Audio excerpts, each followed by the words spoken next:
আমরা এখন আলোচনা করব .gov.edu লিঙ্ক বিল্ডিং,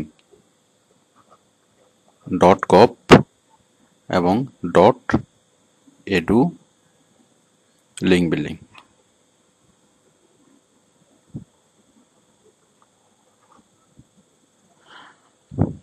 তো .gov এবং .edu লিঙ্ক বিল্ডিংটা কি? আমরা ওডেক্সে অনেক কাজ পাবো যেখানে বায়ার বলবে যে মানে .gov এবং .edu সাইটে লিঙ্ক বিল্ডিং করতে হবে। আচ্ছা, .gov এবং .edu সাইট কি সেই জিনিসটা বোঝার জন্য আমাদেরকে একটু আলোচনার প্রয়োজন আছে। আমরা যখন ইন্টারনেট সার্ফিং করি আমরা অনেক রকমের সাইট আমরা দেখি, যেমন লাস্টে .com, .net, .info, তারপর .org, এরকম অনেক অনেক সাইট আপনি দেখেন, .tel, .movie, এরকম অনেক সাইট দেখেন। তো এই যে এগুলোকে বলো domain name, www.apnarnam.com, www.apnarnam.net, www.apnarnam.info। তো যে কোনো সাইট আপনি নিতে পারেন, মানে এই যে নামগুলা, সাইটের নামগুলোর পাশে যে .com থাকে, .net থাকে, আপনি যদি একটা সাইট তৈরি করতে চান আপনি ইচ্ছা করলেই আপনি .com একটা ডোমেন কিনতে পারবেন, .net কিনতে পারবেন, .info কিনতে পারবেন, অথবা .org কিনতে পারবেন। তো এগুলো সেল করে কারা? এগুলো সেল করে আইকেন। আইকেন নামে একটা, আপনি গুগলে সার্চ দিলে বুঝবেন যে আইকেন, এই আইকেন নামে একটা ইন্টারন্যাশনাল একটা মানে অর্গানাইজেশন আছে যারা এই ডোমেন নামগুলো সেল করে। সাপোজ প্রথমআলো.com, www.প্রথমআলো.com, এই প্রথম আলো যখন তাদের ওয়েবসাইট তৈরি করেছিল তখন ওই আইকেনের কাছ থেকে ডোমেইন নেম কিনতে হয়েছিল। তো মানে ডোমেইন নেম বিক্রি করার একমাত্র অধিকার আছে আইকেনের। তারা হচ্ছে একটা নন প্রফিট অর্গানাইজেশন। তো আইকেনের কাছে যদি আপনি .com ডোমেইন চান, সে আপনাকে .com ডোমেইন দিবে $10 বিনিময়ে। মানে প্রত্যেকটা ডোমেইনের দাম হচ্ছে $10। মানে আপনি যদি চান যে www.apnarnam.com অথবা www. আপনি যে কোনো একটা শব্দ .com নিতে চাইলে, সে নামটা নিতে চাইলে আপনাকে $10 দিলে আইকেন সে নামটা আপনার নামে রেজিস্ট্রেশন করে দিবে। তো অ্যাকচুয়ালি ডোমেন নেওয়া মানে হচ্ছে, ডোমেন মানে হচ্ছে নাম। আমরা যে ওয়েবসাইটের নামটা করি, যে আমরা যে ইউআরএল বলি, সেই ইউআরএল এর নামটা কিনা। তো আপনি যদি .net চান সেক্ষেত্রে আপনাকে $10 বিনিময়ে আইকেন সেল করবে। ঠিক সবগুলো আপনাকে $10 বিনিময়ে সেল করবে। বাট .gov এবং .info, সাপোজ .gov এবং .edu, আপনি যদি আইকেনের কাছে গিয়ে বলেন যে আমি একটা .gov চাচ্ছি, তাহলে .gov দেওয়ার আগে আইকেন, মানে আপনি $1 কোটি দিয়ে যদি আইকেনকে বলেন যে আমি একটা .gov ডোমেন চাচ্ছি, আইকেন সেল করবে না। আপনি যদি একটা মানে আইকেনের কাছে গিয়ে যদি বলেন যে আমি একটা .edu ডোমেন চাই, তোমাকে আমি $1 কোটি দেবো, বাট আইকেন সেল করবে না। কারণ .gov এবং .edu সেল করবে কার কাছে? শুধুমাত্র অথরিটির কাছে। কারণ আপনি যদি একটা .gov ডোমেন নিতে চান তাহলে আপনাকে অবশ্যই প্রুভ করতে হবে you are a government authority or you are any department of government, সেটা যে কোনো দেশের গভর্নমেন্ট হোক না কেন। অথবা আপনি যদি একটা .edu একটা ডোমেইন নিতে চান তাহলে সেক্ষেত্রে আপনাকে প্রুভ করতে হবে যে আপনার একটা আপনি কোন একটা এডুকেশনাল ইনস্টিটিউশনের অথরিটি। সাপোজ আপনি একটা কলেজ অথরিটি, অথবা আপনি একটা ইউনিভার্সিটি অথরিটি, অথবা আপনি যে কোনো একটা এডুকেশনাল ইনস্টিটিউশনের অথরিটি, তাহলে আপনাকে .edu দিবে। তাহলে বুঝতেই পারছেন। আচ্ছা, আরেকটা বিষয় হচ্ছে আমরা যে ডোমেইন নেম কিনি, আমরা তো অনেক সময় লোকাল, আপনি চকবাজার থেকে কিনেন আর জিসের মধ্যে থেকে কিনেন, আপনি যেখান থেকে ডোমেইন নেম কিনেন না কেন, সেই ডোমেইন নেমটা অ্যাকচুয়ালি সেল করবে আইকেন। মানে আমরা আইকেন থেকেই নিই। মানে অন্য অনেক রিটেলার আছে, অনেক যে রিসেলার আছে যারা ডোমেইন নেম আইকেন থেকে ডোমেইন কিনে তারা আবার একটু $10 থেকে একটু বাড়িয়ে $10 অথবা $15 অথবা $20 সেল করে। তো যাই হোক, তাহলে আমরা তাহলে এই যে আইকেন থেকে যদি আপনি .gov ডোমেইন নিতে চান তাহলে আপনাকে প্রুভ করতে হবে you are a government authority. অথবা যদি আপনি একটা .edu ডোমেইন নিতে চান তাহলে আপনাকে প্রুভ করতে হবে you have an educational institution. It may be college or university or school or others any technical school. আচ্ছা, তাহলে আমরা যেটা দেখতে পাচ্ছি যে আপনি আজকে চাইলে একটা .com সাইট তৈরি করতে পারেন, আজকে চাইলে একটা .net সাইট তৈরি করতে পারেন, আজকে চাইলে আপনি .info সাইট তৈরি করতে পারেন। কিন্তু আপনি চাইলেই আজকে একটা .gov সাইট তৈরি করতে পারেন না, অথবা .edu সাইট তৈরি করতে পারেন না। তার মানে আজকে যদি একটা .com সাইট তৈরি হয়, সেটা .com সাইট তৈরি হয়, সেটা তার পিয়ার 0 হতে পারে। মানে আজকে যদি একটা .com সাইট তৈরি হয়, সেটা তার পিয়ার 0 হতে পারে। .net সাইট তৈরি হতে চাইলে সেটাও একটা ভুয়া সাইট হতে পারে। ইনফো সাইট তৈরি করলে সেটাও একটা ভুয়া সাইট হতে পারে। ভুয়া সাইট বলতে আমি বোঝাচ্ছি যেটার পিয়ার কম হতে পারে, মানে লো পিয়ার হতে পারে।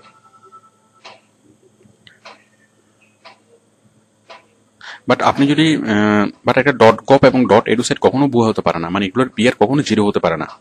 কারণ .gov সাইটের ইউজার কারা? .gov সাইটের ইউজার হচ্ছে একটা দেশের সিটিজেনরা। তো সুতরাং একটা .gov সাইটের পিয়ার, এগুলোর একটা সাইটের পিয়ার হবে কমপক্ষে 5+, মানে হাই পিয়ার। একটা .edu সাইটের ইউজার কারা? .edu সাইটের ইউজার হচ্ছে স্টুডেন্টরা, মানে ওই কলেজ অথবা ইউনিভার্সিটির স্টুডেন্টরা। তাহলে এটাও পিয়ার 5 অ্যাবাভ হবে। আবার দেখুন এগুলোর পিয়ার, যেমন এই সবগুলোর পিয়ার, এগুলা পিয়ার 0 হতে পারে, বাট সবগুলো যে 0 তা না, এগুলো 0 হতে পারে। বাট একটা .gov সাইটের পিয়ার কখনোই 0 হবে না, একটা .edu সাইটের পিয়ার কখনোই 0 হবে না। এই দুই রকম সাইটের পিয়ার সবসময় 5 এর উপরে হবে। তো অ্যাকচুয়ালি আমরা যখন একটা .com, .net, .info সাইট আমরা নিই, তখন সেগুলো আমাদেরকে যে পিয়ার চেকার দিয়ে আমাদেরকে চেক করে দেখতে হয়। এই যেমন আমরা এখানে পিয়ার চেকার দিয়ে চেক করে দেখছি, এই যে পিয়ার চেকার, এই যে প্রথম আলোর পিয়ার হচ্ছে 5, এই যে আমরা চেক করে দেখছি।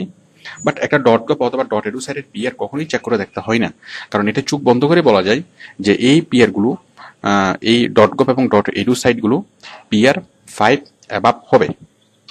তো এই জন্য অনেক বায়ারের মানে দুর্বলতা থাকে .gov এবং .edu লিঙ্কের প্রতি, মানে .gov এবং .edu সাইটে তারা লিঙ্ক বিল্ডিং করাতে চায়। কারণ .gov এবং .edu সাইটে লিঙ্ক বিল্ডিং করালে অনেক মানুষ তাদের ওয়েবসাইটটা দেখবে। আচ্ছা, তো আপনারা আশা করি বুঝতে পেরেছেন যে .gov এবং .edu সাইটের বিশেষত্ব, যে এখান থেকে প্রচুর ভিজিটর পাওয়া যায়, এবং মানে প্রচুর, মানে প্রতিদিন লাখ একটা .gov সাইটে প্রতিদিন কমপক্ষে 10 থেকে 20 লাখ মানুষ ভিজিট করে। কারণ একটা দেশের মানে ইয়ারা, যে সিটিজেনরা বিভিন্ন প্রয়োজনে .gov সাইটে ভিজিট করে। যেমন আমাদের অনেকগুলো .gov সাইট আছে, আমি একটু পরে দেখাবো। ঠিক তেমনি এডুকেশনাল ইনস্টিটিউশনের বিভিন্ন সাইটে, বিভিন্ন ইউনিভার্সিটির সাইটে তাদের বর্তমান স্টুডেন্টরা, প্রিভিয়াস স্টুডেন্টরা অথবা ফিউচার স্টুডেন্টরা, তারা কি করে, মানে পটেনশিয়াল স্টুডেন্টরা, তারা বিভিন্ন ইনফরমেশন জানার জন্য তারা .edu সাইটে ক্লিক করে, রেজাল্ট দেখার জন্য ক্লিক করে, অনেক প্রয়োজনে ক্লিক করে। তো যার ফলে তাদের ভিজিটর প্রচুর। আচ্ছা, তো আমরা এখন অনেকগুলো সাইট আছে যেগুলোতে .gov, আমি একটা .gov সাইট দেখাচ্ছি।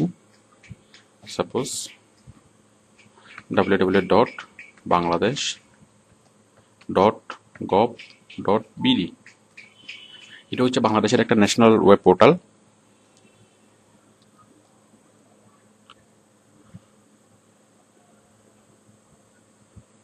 যেমন এই সাইট, এখন এই সাইটে আপনি চাইলেই আপনি একটা লিঙ্ক বিল্ডিং করাতে পারবেন না, কারণ এই সাইটে আপনার কোনো অনুমোদন নেই। মানে এই সাইটে শুধুমাত্র, মানে এই সাইটের ব্যাকএন্ডে আমরা প্রবেশ করতে পারবো না। কারা প্রবেশ করতে পারবে? একমাত্র অথরিটি, মানে এই সাইটের অ্যাডমিনই, এই সাইটের অথরিটি একমাত্র এখানে প্রবেশ করতে পারবে। অন্যকে আমরা প্রবেশ করতে পারবো না, এবং আমরা কোনো লিঙ্ক এখানে বিল্ড করতে পারবো না। তো দেখুন, আমরা যে .gov এবং .edu সাইট বললাম, এই আমরা দুই রকমের .gov এবং .edu সাইট আমরা দেখি। .gov এবং .edu সাইটকে যদি আমি ক্লাসিফাই করি, আমি দুই রকম সাইট দেখতে পারি। একটা হচ্ছে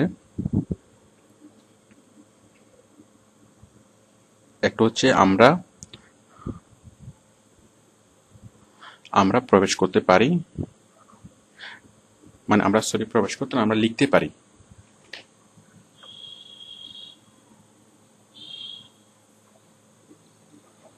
আর আরেক ধরনের সাইট হচ্ছে যে আমরা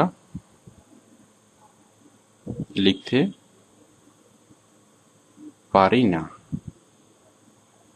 মানে কিছু সাইটে আমরা ঢুকে লিখতে পারি, আর কিছু সাইটে ঢুকে আমরা লিখতে পারি না। যেমন এই যে সাইটটা, একটু আগে আমি যে সাইটটা দেখালাম, যে বাংলাদেশ .gov, এই সাইটে আমরা ঢুকতে পারি, বাট ঢুকে আমরা কোনো কিছু লিখতে পারি না। মানে এই সাইটের ভিতরে আমরা ঢুকতে পারি না, আমরা ব্যাকএন্ডে ঢুকতে পারি না। বাট কিছু কিছু সাইটে আমরা ঢুকতে মানে আমরা লিখতে পারি। তো যে সাইটে আমরা লিখতে পারি না, তাহলে সেই সাইট নিয়ে আমাদের কোনো কাজ নেই, কারণ সেই সাইটগুলোতে আমরা লিঙ্ক বিল্ডিং করতে পারবো না। এই সাইটগুলো আমাদের কাজের আওতার বাইরে। তো আমাদের কাজ হচ্ছে শুধুমাত্র এই এমন সাইটগুলো যেই সাইটে আমরা গিয়ে আমরা অ্যাক্সেস করতে পারি এবং আমরা লিখতে পারি। তো সেগুলো কোন কোন ধরনের সাইট? সেগুলো হচ্ছে ব্লগ সাইট, ফোরাম সাইট এবং আর্টিকেল সাইট। এই সাইটগুলোতে আমরা ঢুকতে পারি এবং ঢুকে লিখতে পারি।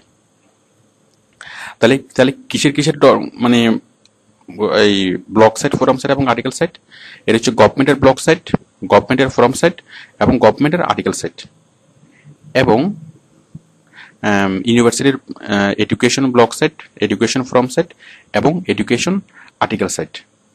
তাহলে দেখুন আমরা 6 রকমের সাইট পাচ্ছি। আমরা পেজটা আমরা মুছে দিচ্ছি। তাহলে আমরা 6 রকমের সাইট পাচ্ছি।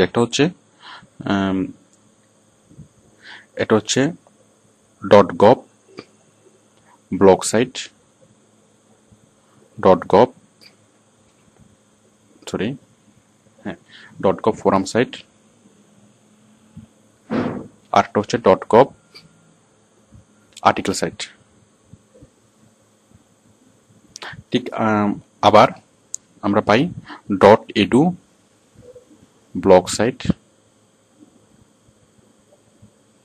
.edu forum site, .gov .edu forum site এবং .edu আর্টিকেল সাইট। তো এই 6 রকমের সাইট আমরা পাই। মানে এই 6 রকমের সাইট আমরা খুঁজে বের করব এবং এই 6 রকমের সাইটেই আমরা আমাদের লিংক বিল্ডিং করব। তো দেখুন আমরা এই 6 রকম সাইট আমরা কিভাবে খুঁজে বের করব। এখানে আমাদের মেন কাজ হচ্ছে যে এই সাইটগুলো খুঁজে বের করা। আমরা যে .gov এর ব্লগ সাইট খুঁজে বের করব, .gov এর ফোরাম সাইট খুঁজে বের করব, এই সাইটগুলো খুঁজে বের করা মানে ইউআরএল কালেকশন। তো আমরা ইউআরএল কিভাবে কালেক্ট করব, আমরা ইউআরএল কালেকশন অধ্যায়ে আমরা আলোচনা করেছিলাম। বাট এগুলো যদি স্পেশাল ইউআরএল, তো এগুলো আমাদেরকে কালেকশন করা শিখতে হবে, যেগুলোর জন্য একটু ডিফারেন্ট সিস্টেম এবং ডিফারেন্ট ফর্মুলা। তো আসুন আমরা ফর্মুলাগুলো জেনে নিই। তো আমরা 2টা সূত্র পেয়েছিলাম, মানে আমরা ইউআরএল কালেকশনের 2টা সূত্র জানি। একটা হচ্ছে ইন ইউআরএল এবং আরেকটা হচ্ছে ইন টাইটেল। একটা হচ্ছে ইন ইউআরএল আর একটা হচ্ছে ইন টাইটেল।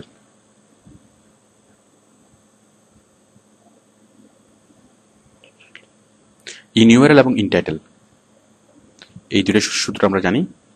তাহলে আমরা যেটা করব, আমরা জাস্ট এই যে প্রত্যেকটা ইয়ার আগে আমরা লিখে দেবো এখানে ইন ইউআরএল,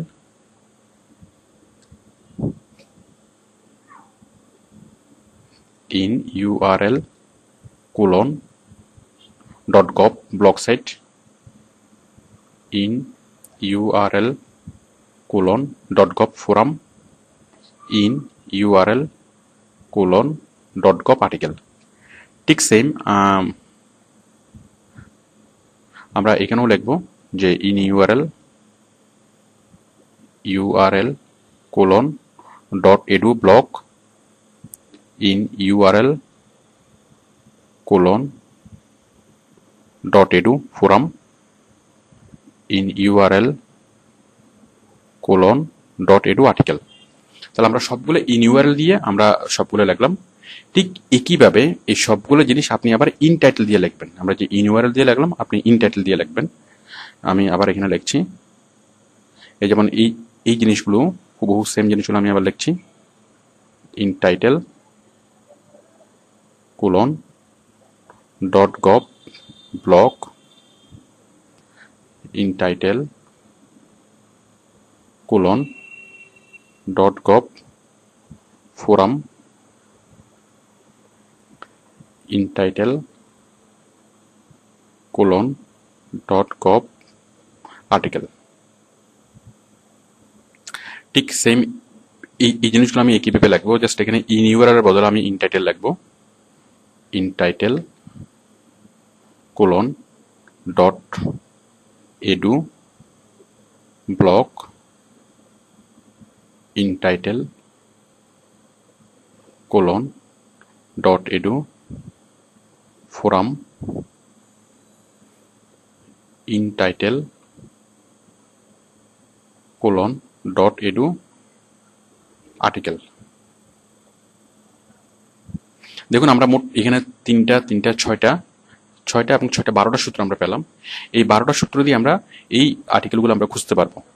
তো আমরা ইন টাইটেল এবং ইন ইউআরএল এর বিষয়গুলো আমরা আগে জানি যে ইন ইউআরএল লিখলে আমরা ইন ইউআরএল লিখে যদি আমরা গুগলে সার্চ করি তাহলে আমরা সেই ধরনের ওয়েবসাইটগুলো চলে আসবে যেগুলোর ইউআরএল এ অথবা লিঙ্কে মানে ইউআরএল এ যে এই শব্দগুলো থাকবে, যে গপ এবং ব্লক শব্দগুলো থাকবে।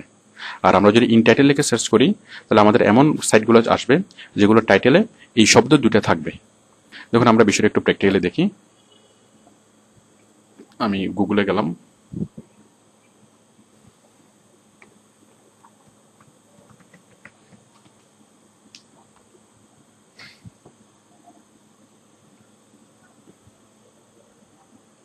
দেখুন আমি প্রথম যে সূত্রটা সেই সূত্রটা আমি অ্যাপ্লাই করছি যে ইন ইউআরএল, এই যে এটা in URL colon dot gov block, in URL colon dot gov space block search করলাম। তাহলে আমার এমন সাইটগুলো চলে আসছে যেগুলোর ইউআরএল এই যে ডট গভ এবং ব্লক এই শব্দ দুটো থাকবে, ডট এবং গ্লব, এই যে ইউআরএল এই যে গ্রিন কালারের যে ইউআরএল এখানে থাকবে। আবার আমি যদি ইন ইউআরএল বদলে যদি আমি ইন টাইটেল লিখে সার্চ করি, in TITLE in title colon dot gov block, তাহলে এমন সাইটগুলো চলে আসবে যেগুলো আমরা খুললে এগুলোর যে হেডিংয়ে আমরা ডট গভ এবং ব্লক এই শব্দ দুটো দেখব টাইটেলে। দেখুন আমরা এই যদি এই ইউআরএলটা আমরা সার্চ করি,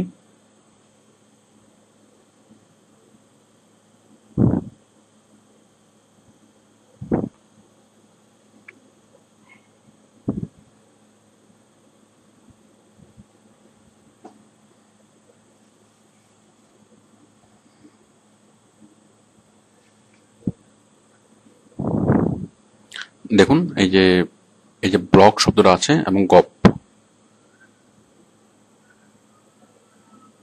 গভর্নমেন্ট শব্দটা এখানে কোথাও আছে।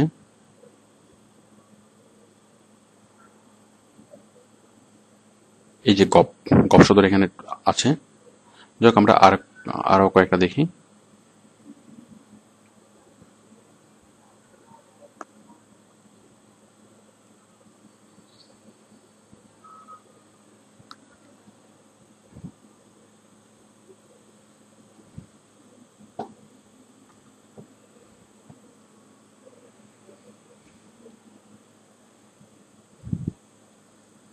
দেখুন এখানে এই যে ব্লক শব্দটা আছে এবং গভ শব্দটা আশা করি থাকবে।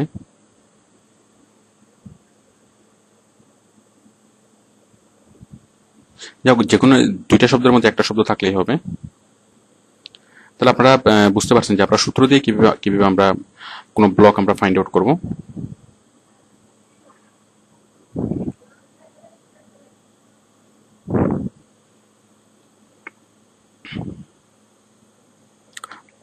তাহলে আমরা জাস্ট গুগলে inurl colon dot gov inurl colon dot gov forum.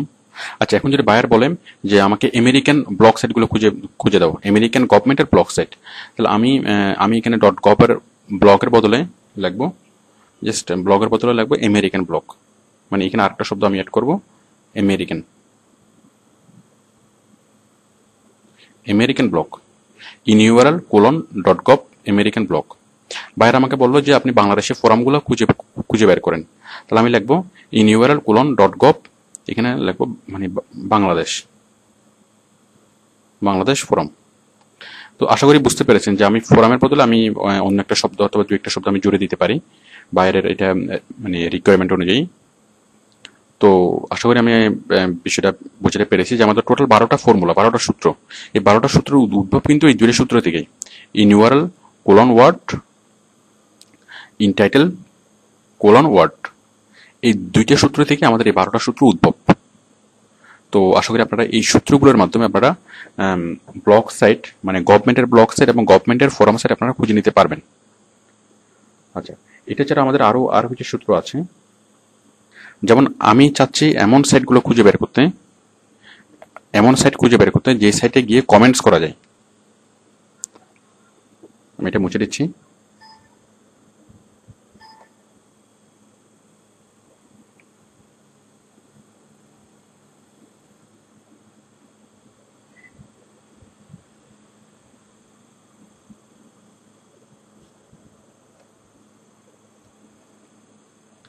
আমি এমন সাইটগুলো চাচ্ছি যে সাইটে গিয়ে মানে কমেন্টস করা যায়। তাহলে আমি সেক্ষেত্রে সূত্রটা এভাবে লিখবো, site colon dot edu space in URL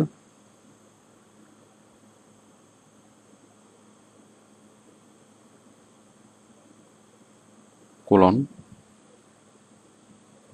block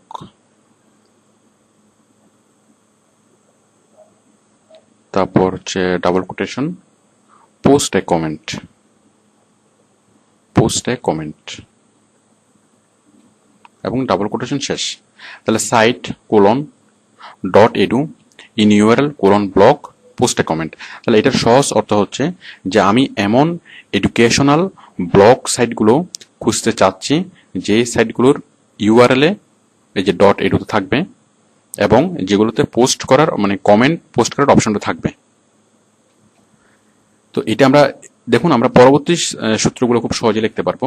আমরা জাস্ট ডট এডুর বদলে আমরা ডট গভ দেবো, তারপর আমরা এখানে ব্লগ লিখলাম, ব্লগের বদলে আমরা একবার ফোরাম লিখবো, একবার আর্টিকেল লিখবো। এইভাবে আমরা একটা সূত্র থেকে আমরা অনেকগুলো সূত্র আমরা কনভার্ট করতে পারবো। যেমন আমি আরেকটা সূত্র লিখছি, suppose site colon dot edu in URL colon forum. দেখুন জাস্ট এইটা আমি চেঞ্জ করেছি, তারপরে পোস্ট কমেন্ট।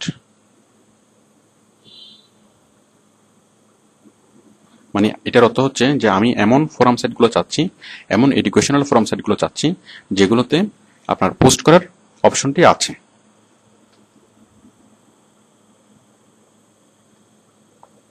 ঠিক তেমনি আপনি এখানে আরেকবার আর্টিকেল লিখবেন, আর্টিকেল লিখে আরেকবার এটা করবেন। আবার আরেকটা সূত্র আপনি ডট এডুর বদলে ডট গভ লিখে আপনি সার্চ করবেন। তো আমরা একটা সূত্র থেকে অনেকগুলো সূত্র আমরা পাচ্ছি। আচ্ছা, আমি সূত্রগুলো লিখেই দিই, site colon dot edu in URL colon article inverted comma post a comment double quotation শেষ। তাহলে আমরা এই যে এটা ব্লগস ফোরাম এবং আর্টিকেল পেলাম, এগুলো চেঞ্জ করলাম। এবার আমরা এগুলো চেঞ্জ করবো, এই যে ডট এডুর বদলে আরেকবার করব যে site colon dot gov in URL colon blog double quotation post a comment.